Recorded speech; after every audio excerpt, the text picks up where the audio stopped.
I'll speak from up here because my phone is actually up here, and I'm gonna try something a little bit different. I'll be actually presenting from my phone. Just so, yeah. For the camera guys, don't worry. I mean, it's okay. I don't have to be on camera, really. So anyway, just a quick introduction about myself. I'm Gene Su, the head of ecosystem of the global innovation team in MTR. So my journey with maps has been very, very interesting. I mean, some of you went through the tour at Admiralty 2 days ago, and you probably saw this digital map at the station. This is the latest project that I worked on in MTR. It looks kind of simple, but actually it took about 2 years to get this thing through. I mean, when you tried it out, it looks very simplistic. There's a central piece, a 110-inch screen, touch screen, where you actually could check out the POIs, and when you click on it, you can see QR codes, which can then swing into your mobile web, which would then tell you which exit you should take, how long it takes to walk there, and you can also open up other apps, such as Google Maps, City Mapper, and for the people from mainland China, they can actually open up like Gauda, like A map, to help them navigate. So one of the concept of this, when I actually thought about it, and actually the story of how this came about is that our signage team came to me and says, hey Gene, we're gonna do digital signage, but we have no idea how to actually do it. Since you worked on apps before, maybe you can tell us some ways on how to actually do this well. Yeah. So, I thought about the idea, and it's actually much more than just simply turning the physical signage into a digital one. The whole idea is that, nowadays, when people go through the transport network, they actually are always on their phone, right? As the previous speakers actually showed, right? And on the customer journey, every single step, has a mobile phone element to it. But as a traditional operator with a 46 years old MTR, I feel that we need to capture that much more, like leverage the device, right? So the idea here is that, how we can actually leverage the device more. And this is laying the groundwork for the future of navigation in our station. And how does it work? So I'll show you if someone scans the QR code, they actually would go into a mobile web page that looks something like this, right? You can see that there are quick keys where you can actually click into the top most popular wayfinding destinations, but it also allows you to search for certain destinations that you want to go. And we actually expanded the options into a lot of restaurants as well. Because previously on the signage, we actually did not have space for a category like restaurants.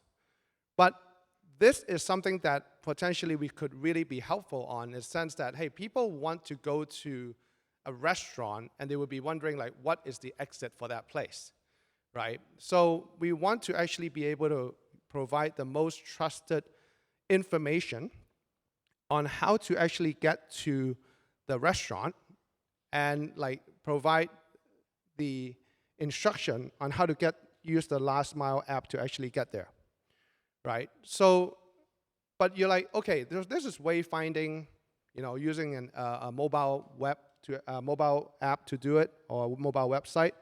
But what does it give us? And what difference is this compared to like regular signage? The biggest difference here is that every single click, we actually see something. The customer gave us an information that we never was able to learn before.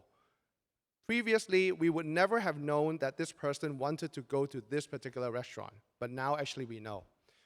And we also see that the top, right, that is a static advertisement, but maybe it could be a targeted one to this restaurant, right? We could be transforming the experience of this person because maybe the ice cream shop next to this restaurant want to give him a free scoop or a coupon.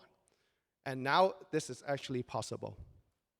So, as I think about like how we actually help people get around, I'm thinking about, okay, how currently we do things and how we can actually do it very differently.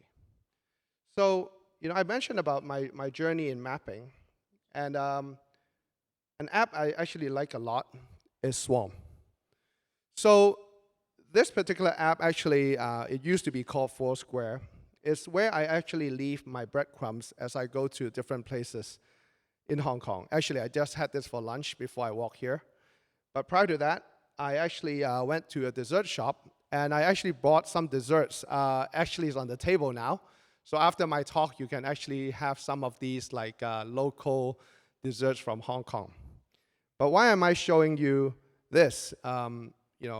It's because I feel that exploration, obviously, is part of the mapping journey. And it's also what led me to my whole, digital experience in learning about, okay, how do I actually explore the world and at the same time, have a lot of fun, like, taking different modes of transportation. And Foursquare is also the app that led me to City Mapper, which actually I launched into Hong Kong back in 2015. And for an interesting thing about this app is that when you click the top left corner, and you click the number of cities, currently I think they support a couple hundred, there is a voting button, which you can't see it right here, it's on the top right, which says next city. This is how I even how I managed to get myself involved in this app, is because I voted for Hong Kong when I didn't see Hong Kong on the list.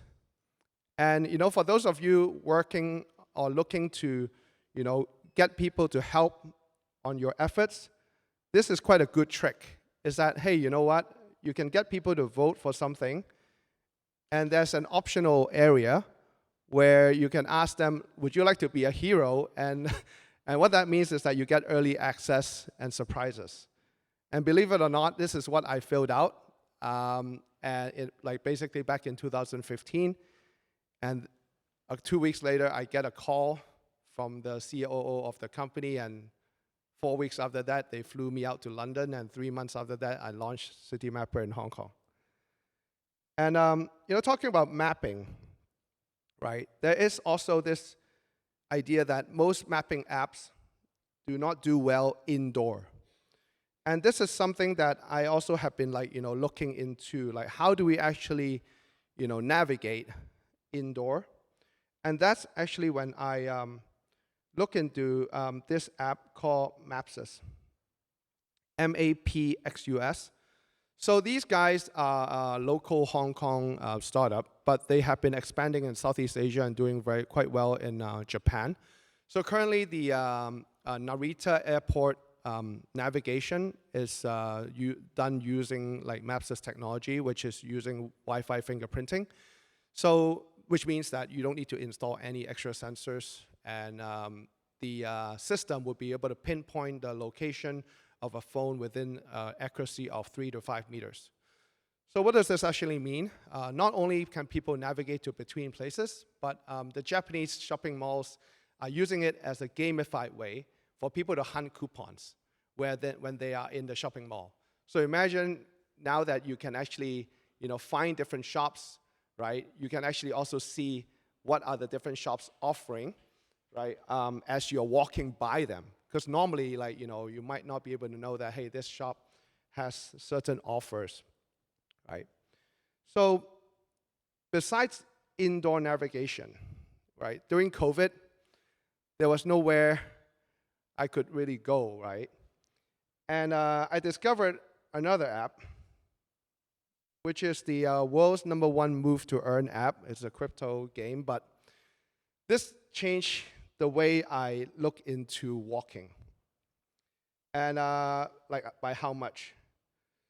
I walked 4,920 kilometers in the past 3+ years. And how did these guys do it? So when during COVID, there are this bunch of like two founders. They used to make games, really like computer games, mobile games, and they're like wondering like, oh, how can I get people off the couch and onto the outside world, right? Not all games should be played just on the couch with your fingers. So they decided to use Web3 technology and track your GPS to basically reward you as you actually walk. So imagine when you walk outdoor with a GPS signal, as you are walking, you get paid with cryptocurrency. And it's a very fascinating experience for me, and it changed the way I actually see or experience walking. Before, I used to hate walking. I just like to take public transport everywhere. But with this, after playing this game a lot, actually, I enjoy walking a lot more, and I'm a lot more motivated. Yeah. And yeah, so that's basically my talk for today. A little bit of sharing about my journey through different apps, and happy to chat later on about anything like about moving around and using like digital devices and AI. Thank you so much.